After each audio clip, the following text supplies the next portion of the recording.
Yes big breaking ఇది.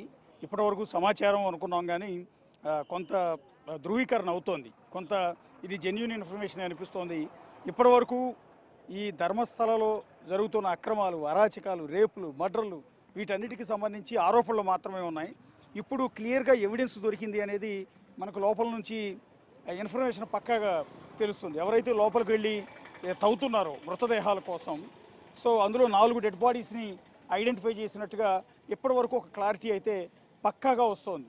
ఇంతకుముందు వరకు కేవలం ఏదో ఊహాగానాలు అనుకున్నాం కానీ మనకు అందుతున్న సోర్సెస్ ప్రకారం అయితే పక్కాగా 4 డెడ్ బాడీలు దొరికాయి. ఇంకా తవ్వకాలు కొనసాగుతూ ఉన్నాయి. పైనే వాస్తవానికి 100 అడుగుల లోతు వరకు తవ్వారన్నారు కానీ 100 అడుగుల లోతు అనేది ఇంపాసిబుల్. ఎందుకంటే ప్రొక్లైనర్ కూడా తీసుకెళ్లేదు. ప్రొక్లైనర్ కూడా రోడ్డు మీదే ఉంచి మనుషులు మాత్రమే తవ్వుతున్నారు అంటే దాదాపు 5-6 అడుగుల కన్నా కూడా తవ్వే అవకాశం లేదు. ఒకవేళ వాళ్ళు పూడ్చిపెట్టినా కూడా ఆ రోజుల్లో అది కూడా భయంగా రహస్యంగా తీసుకొచ్చి పూడ్చిపెడుతున్నారు. అక్కడ ప్రొక్లైనర్లు అలాంటివి తీసుకొచ్చి అన్నేళ్ల క్రితం ప్రొక్లైనర్లు పెద్ద ప్రొక్లైనర్లు ఉండేవి, చిన్న ఉండేవి కాదు. సో అలాంటి సమయంలో వాళ్ళు అంత పెద్ద ప్రొక్లైనర్ని తీసుకెళ్లి శవాలను పూడ్చిపెట్టే పరిస్థితి ఉండదు. 100 అడుగుల లోతున గొయ్యలు తీసే అవకాశం లేదు. మ్యాక్సిమం 5-6 అడుగుల కన్నా కూడా లోతు గొయ్యి తీసే అవకాశం అయితే లేదు. మనకు ఎదురుగా కనిపిస్తున్న ఈ స్పాట్లోనే, అంటే లోపలికి వాస్తవానికి రోడ్డు పక్కకు కాదు, ఆ చెట్టు వెనక పైన ఇది కొండ మాదిరిగా కనిపిస్తోంది. ఈ అడవి లోపలికి వెళ్ళిన తర్వాత అక్కడ మృతదేహాలని పూడ్చిపెట్టినట్టుగా చెప్తున్నారు. విజిల్ బ్లోయర్ ఎవరైతే మొదటి నుంచి కూడా ఈ అలిగేషన్స్ చేస్తున్నారో, ఇక్కడ దారుణాలు జరుగుతున్నాయి, దురాఘాతాలు జరుగుతున్నాయి, అత్యాచారాలు జరుగుతున్నాయి, అమ్మాయిల్ని రేప్ చేసి క్రూరంగా పూడ్చిపెడుతున్నారని అలిగేషన్ చేసిన ఆ విజిల్ బ్లోయర్ ఎవరైతే ఉన్నారో ఆ మృతదేహాల్ని నా చేత పూడ్చిపెట్టేలా చేశారు, ఎందుకంటే అక్కడ శానిటరీ ఎంప్లాయీగా పనిచేసినందుకు అని చెప్పాడో ఆ విజిల్ బ్లోయర్ ఇచ్చిన ఇన్ఫర్మేషన్ అనేది పక్కా అని ధృవీకరణ అయ్యింది. వాస్తవానికి మీరు ఇక్కడ ఒకసారి చూస్తే ఇవాళ ఉదయం నుంచి కూడా నిన్న 9-10 లొకేషన్స్లో వాస్తవానికి తవ్వకాలు జరిపారు. ఆ 9-10 లొకేషన్స్ ఇదిగో మీకు ఇక్కడే ఉన్నాయి. ఆ గ్రీన్ పరదా కూడా తీసేశారు. మీకు ఏదైతే ట్రాన్స్ఫార్మర్ కనిపిస్తుందో ఆ ట్రాన్స్ఫార్మర్ కింది భాగం అంతా కూడా 9వ లొకేషన్ అండ్ 10వ లొకేషన్.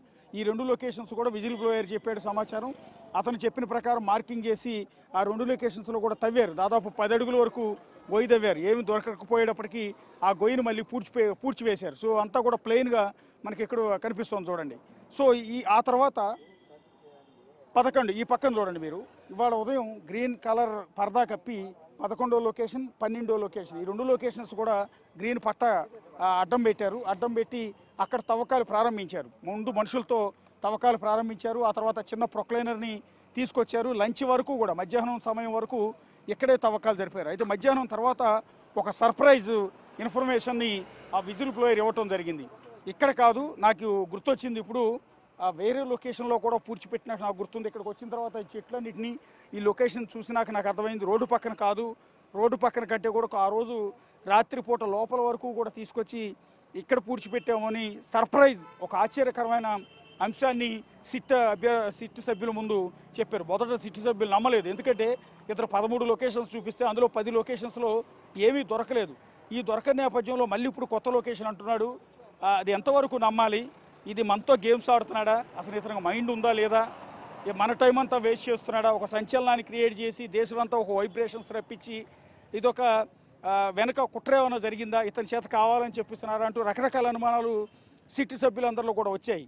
కానీ వాళ్ళు ఈ సిట్కి చీఫ్గా వ్యవహరిస్తున్న ప్రణబ్ మొహంతికి ఈ సమాచారం ఇచ్చారు. ప్రణబ్ మొహంతి నుంచి కర్ణాటక హోంమంత్రికి సమాచారం ఇవ్వటం, అక్కడ నుంచి కర్ణాటక సీఎంఓ కార్యాలయానికి కూడా సమాచారం ఇచ్చిన నేపథ్యంలో సీఎం సిద్ధరామయ్యతో పాటు హోంమంత్రి అండ్ డిప్యూటీ సీఎం వీళ్ళందరూ కూడా స్పష్టమైన ఆదేశాలు, ఎవరైతే విజిల్ బ్లోయర్ ఉన్నాడో అతను ఎక్కడ చెప్తే అక్కడ తవ్వండి, ఎవరికి కూడా అనుమానాలకు ఆస్కారం ఇవ్వద్దు, పలానా చోట చెప్పినా కూడా తవ్వలేదు అన్న విషయాన్ని బయటకు వచ్చిన తర్వాత జనానికి తెలిస్తే మళ్ళీ మనం ఇప్పటివరకు పడిన కష్టమంతా కూడా వృధా ప్రయాసం అవుతుంది. కాబట్టి విజిల్ బ్లోయర్ ఎక్కడ చెప్తే అక్కడ తవ్వండి అని ఒక గ్రీన్ సిగ్నల్ ఇచ్చిన తర్వాత ఇమ్మీడియట్గా విజిల్ బ్లోయర్ని తీసుకుని అడవి లోపలికి వెళ్ళారు. సో మీకు ఇక్కడ పరదాలు కట్టిన ఈ 11, 12 లొకేషన్స్ను వదిలిపెట్టి ఇక్కడ కంప్లీట్ వదిలిపెట్టారు. మామూలుగా అయితే ఇక్కడ తవ్వాలి. సాయంత్రం ఈ టైం వరకు కూడా సిట్ సభ్యులు కావచ్చు, తవ్వకాలు జరుపుతున్న సిబ్బంది కావచ్చు, కూలీలు కావచ్చు, వీళ్ళంతా కూడా ఇక్కడ తవ్వాలి. కానీ ఇక్కడ నుంచి అనూహ్యంగా అడవి లోపలికి వెళ్ళిపోయారు. ఇప్పుడే ఆ లోపల నుంచి కొంతమంది మనుషులు కూడా వస్తున్నారు. సిబ్బంది లోపల పనిచేసి వచ్చిన అధికారులు కూడా లోపల నుంచి ఇప్పుడే కొంతమంది వస్తూ ఉన్నారు. అలా ఆశ్చర్యకరంగా అతను కొత్త లొకేషన్ చెప్పడం, ఆ కొత్త లొకేషన్కి రాష్ట్ర ప్రభుత్వం నుంచి అనుమతి రావడం, డీజీపీ నుంచి అంటే సిట్ చీఫ్ నుంచి అనుమతి వచ్చిన నేపథ్యంలో హుటాహుటిన విజిల్ బ్లోయర్ని తీసుకుని సిబ్బంది మొత్తం కూడా ఆ అడవి లోపలికి వెళ్ళటం అనేది జరిగింది. అడవి లోపలికంటే ఇప్పుడు మనకు కనిపిస్తున్న ఈ లొకేషన్ నుంచి వెనక వైపుకి వెళ్ళారు. మనకి ఎదురుగా ఏదైతే అక్కడ నుంచి ఒక మనిషి కనిపిస్తున్నాడు మీకు, సో ఆ మనిషి దగ్గర నుంచి కూడా అక్కడ మీకు ఒక వ్యక్తి కనిపిస్తున్నాడు. సో అక్కడసారి చూస్తే ఇప్పుడే లోపల నుంచి అంటే స్పాట్ నుంచి బయటకు వచ్చిన ఒక అధికారి అతను. సో అతను వెళ్ళొచ్చిన మాదిరిగానే ఆ పై వరకు కూడా మొత్తం కూలీలను తీసుకుని ఆ పలుగులు గడ్డపారలన్నీ కూడా తీసుకుని విజిల్ బ్లోయర్ని తీసుకుని మొత్తం టీమ్స్ అన్నీ కూడా సిట్ టీం కావచ్చు, ఫోరెన్సిక్ టీం కావచ్చు, క్లూస్ టీం కావచ్చు, ఎంటైర్ టీమ్స్ అన్నీ కూడా బయలుదేరి లోపల వరకు వెళ్ళాయి. ఆ వెళ్ళిన నేపథ్యంలోనే అక్కడ తవ్వకాలు అయిష్టంగానే కొంత స్టార్ట్ చేశారు. ఇదంతా నిజం కాకపోవచ్చు అని అయిష్టంగానే కొంత తవ్వకాలు స్టార్ట్ చేశారు. కొద్దిసేపటికి ఆ పొర్రీలు బయటపడటం, ఎముకలు బయటపడటంతో ఒక్కసారిగా షాక్ తిన్నారు. అంటే ఇన్నాళ్ళు ఇతను చెప్పిందంతా అసలు నిజమేనా కాదా అని భావించిన సిట్ టీము కూడా షాక్ తినేలా అక్కడ మృతదేహాల అస్థిపంజరాలు, ఎముకలు దొరకటంతో ఒక్కసారిగా షాక్కు గురయ్యారు. అక్కడ నుంచి తవ్వకాలు మొదలు పెడితే ఇప్పటికీ నలుగురు మహిళల మృతదేహాలను ఇక్కడ ఐడెంటిఫై చేసినట్టుగా మనకి ఇప్పటివరకు అనఫిషియల్ సమాచారం. ఇప్పుడే ఎంటైర్ పోలీస్ టీం అంతా కూడా అలర్ట్ అయింది. ఎక్కడెక్కడ ఉన్న కానిస్టేబుల్ అందరినీ కూడా ఇక్కడ పిలిపిస్తూ ఉన్నారు. బహుశా లోపల నుంచి ఆ పుర్రెల్ని, ఎముకల్ని తీసుకుని ఇక్కడికి రాబోతున్నట్టుగా తెలుస్తోంది. సో ఎందుకు 4 బాడీలు దొరికాయా లేదా అనేది ఎలా ధృవీకరించారో అన్న అనుమానం కూడా వచ్చే అవకాశం ఉంటుంది. ఎందుకు అంటే లోపలికి అంటే డెడ్ బాడీస్ సంబంధించి ఆనవాళ్ళు, అవశేషాలు అంటే ఎముకలు, పుర్రెలు దొరికిన తర్వాత వాటిని భద్రంగా తీసుకురావడానికి సాల్ట్ బస్తాలను అంటే ఉప్పు బస్తాలని రెండింటిని తీసుకెళ్లారు. ఎందుకు ఉప్పు బస్తాలకిను ఇక్కడ దొరికిన ఆ పుర్రెలు, ఎముకలకి సంబంధం ఏంటన్న అనుమానం కూడా రావచ్చు. ఎందుకు అంటే దానికి కూడా కారణం ఉంది. దొరికిన ఎముకల్ని ఉప్పు మధ్యలో ప్యాక్ చేసి ఫోరెన్సిక్ టీంకి తీసుకెళ్తారు. అవి దెబ్బతినకుండా దాదాపు ఎన్నో ఏళ్ల నుంచి మట్టి లోపలే ఉన్నాయి కాబట్టి, దాదాపు 15 ఏళ్ళు 20 ఏళ్ల నుంచి కూడా మట్టి లోపలే ఎముకలు, పుర్రెలు ఉన్నాయి కాబట్టి అవి వాటిని ఫోరెన్సిక్కి తరలించేటప్పుడు ఎలాంటి దెబ్బతినకుండా ఉండేందుకు ఈ ఫోరెన్సిక్ సిబ్బంది ఈ విధంగా ఉప్పులో పెట్టి వాటిని తరలిస్తున్నట్టుగా మనకైతే కొంత సమాచారం. కొంతమంది ఫోరెన్సిక్ ఎక్స్పర్ట్స్తో మాట్లాడినప్పుడు ఉప్పు ఎక్కడ వినియోగిస్తారన్న అంశం మీద మనం డిస్కస్ చేసినప్పుడు వాళ్ళు చెప్పిన సమాచారం ఇలా చాలా ఏళ్ల క్రితం ఏదైనా ఒక కేసుకు సంబంధించి విచారణ జరుపుతున్న సందర్భంలో డెడ్ బాడీలు దొరికినప్పుడు కొన్నిసార్లు పోస్ట్ మార్టం కోసం కొన్ని ఏళ్ల తర్వాత కూడా డెడ్ బాడీని బయటికి తీసి మళ్ళీ అంత్యక్రియలు చేస్తూ ఉంటారు. మళ్ళీ అంత్యక్రియలు కాదు, ఫోరెన్సిక్ టీమ్స్ మొత్తం కూడా ఎంక్వైరీ చేస్తుంటారు కేసు దర్యాప్తులో భాగంగా. అలాంటి సందర్భాల్లో ఎముకలు చెక్కు చెదరకుండా ఉండేందుకు ఈ రకంగా ఉప్పులో పెట్టి వాటిని బయటికి తీస్తాము. అదే క్రమంలో ఇప్పుడు కూడా ఇది ఇంత సెన్సేషనల్ కేసు అయిన ఇక్కడ ఈ శవాలకు సంబంధించిన ఎముకలు, పుర్రెలు దొరికినప్పుడు వాటిని ఫోరెన్సిక్ విభాగానికి తరలించేటప్పుడు ఈ విధంగా ఉప్పులో ప్యాక్ చేసి వాటిని తీసుకెళ్తాం. అందుకోసం ఉప్పుని తెప్పించుంటారు అనేది ఇప్పటివరకు మనకు అందుతున్న సమాచారం. 2 బ్యాగుల నిండా అంటే దాదాపు 25 కేజీల బస్తాలు 50 కేజీలు ఉప్పుని లోపలికి తరలించారు. అంటే 4 డెడ్ బాడీస్ దొరికాయనేది ఇప్పటివరకు మనకు తెలుస్తున్న సమాచారం. ఇంకా ఎక్కువ కూడా దొరికిన ఆశ్చర్యపోరక్కర్లేదు. ఆ 4 కూడా మహిళలవేనని ప్రాథమికంగా ధృవీకరించారు. వాటన్నిటిని కూడా ఉప్పులో పెట్టి ఫోరెన్సిక్ టీంకి మరికొద్దిసేపట్లో తరలించిపోతున్నారు. ఇప్పటికే మొత్తం కూడా టీం అంతా అలర్ట్ అవుతుంది. చూడొచ్చు మీరు ఒకసారి అలర్ట్ అవుతున్న ఆ పోలీస్ యంత్రాంగం మొత్తాన్ని కూడా మనం ఇక్కడ దృశ్యాల్లో చూడవచ్చు. బస్సు కూడా సిద్ధం చేశారు. సో పోలీసులంతా కూడా పూర్తి స్థాయిలో అలర్ట్ అయ్యారు. లోపల నుంచి ఆ పుర్రెల్ని, ఎముకల్ని తీసుకుని అత్యంత కీలకం కాబోతోంది ఈ ఎముకలు దొరకటం అనేది. సో ఇలా దొరికిన వాటిని మళ్ళీ దర్యాప్తులో భాగంగా, ఇన్వెస్టిగేషన్లో భాగంగా వాళ్ళంతా కూడా ఫోరెన్సిక్ టీము పరిశీలించిన తర్వాత అది ఎంత వయసు ఉన్న అమ్మాయిలు, ఎవరెవరు, ఆడవాళ్ళ, మగవాళ్ళ, వీటన్నిటికి సంబంధించి పూర్తి స్థాయి సమాచారం తెలుసుకుంటారు. అలా తెలుసుకునే క్రమంలో అనేక సంచలనమైన విషయాలు బయటకు వచ్చే అవకాశం ఉంటుంది. ఇప్పటికే ఇది దేశవ్యాప్తంగా డిస్కషన్ జరుగుతోంది.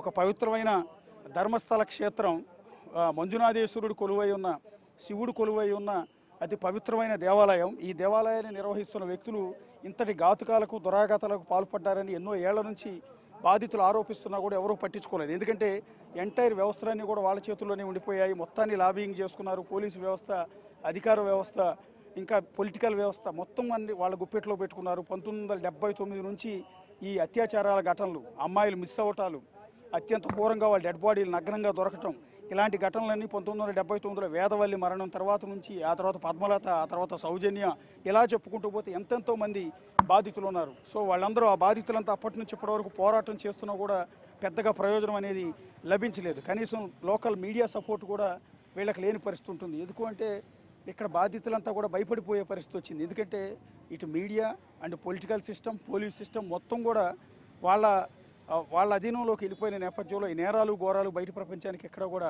తెలియలేదు. ఆ విధంగా మేనేజ్ చేసుకుంటూ వచ్చిన ఈ అంశంలో ఇన్నాళ్ళ తర్వాత ఒక చిక్కుముడి వీడిపోబోతోంది. బాధితులకు ఒక న్యాయం అనేది జరిగే అవకాశం ఉంటుంది. అందుకని విజిల్ బ్లోయర్ రూపంలో ఒక విధంగా చెప్పాలంటే వాళ్ళకి ఒక దేవుడు లాంటి వ్యక్తి ఈ నిజాలను బయట పెట్టడానికి తెర మీదకి వచ్చిన ఒక వ్యక్తిగా విజిల్ బ్లోయర్ని మనం చూడాల్సి వస్తుంది. విజిల్ బ్లోయర్ తెర మీదకి వచ్చి సడన్గా కొన్ని ఎముకల్ని కొన్ని పుర్రెల్ని చేసు సంచిలో వేసుకుని నేరుగా సిట్ ఆఫీస్కి వచ్చేసి నేను గతంలో శానిటరీ ఎంప్లాయీగా పనిచేశాను. ఇక్కడ దాదాపు 15 ఏళ్ల పాటు పనిచేశాను. అన్నేళ్లలో కూడా అంటే 1995 నుంచి 2014 వరకు పనిచేసిన సందర్భంలో శానిటరీ ఎంప్లాయీ అయిన నా చేత వాళ్ళు చంపి తీసుకొచ్చిన ఆడవాళ్ళ డెడ్ బాడీస్ అన్నింటిని కూడా ఈ అడవిలో పూడ్చేందుకు నన్ను తీసుకెళ్లేవాడు. దానికి ఆ పాపిష్టి పనులు నాకు ఇష్టం లేకపోయినా కూడా ఇక్కడ ఎంప్లాయీని కాబట్టి బెదిరించి నా చేత చేయించేవారు. చివరికి నా బంధువుల అమ్మాయిని కూడా ఇదే విధంగా నగ్నంగా డెడ్ బాడీ తీసుకొచ్చి పూడ్చబోనారు. ఆ తర్వాత నాకు జీవితం మీద విరక్తి పుట్టింది. అందుకని నా ఫ్యామిలీని తీసుకుని నేను ఇక్కడ నుంచి ఒక రాత్రికి రాత్రే అబ్స్కాండింగ్ అయిపోయి వెళ్ళిపోయాను. ఆ తర్వాత ప్రాణభయంతో ఎక్కడెక్కడో బతికాను. సో ఈ బతుకుతుంటే ఇన్నాళ్ళకి నాకు మనశ్శాంతి అనేది లేదు, కనీసం నిద్ర కూడా పట్టడం లేదు. ఎందుకు ఈ జీవితం అనిపిస్తుంది. ఇలాంటి క్రమంలో ఇంతమంది శవాలను పూడ్చిపెట్టిన నేను ఈ నిజాన్ని బయటికి చెప్పకుండానే చచ్చిపోతానేమన్న భయంతో సిట్ ఆఫీస్ ముందుకు వస్తున్నాను. సో నేను చెప్పిన లొకేషన్స్ అన్నీ కూడా చూపిస్తాను. ఆ లొకేషన్స్లో కనుక మీరు తవ్వితే ఈ ఏదైతే ధర్మస్థల మంజునాథేశ్వర స్వామి ఆలయం నిర్వాహకులు ఎవరైతే ఉన్నారో వాళ్ళు చేసిన పాపాలన్నీ కూడా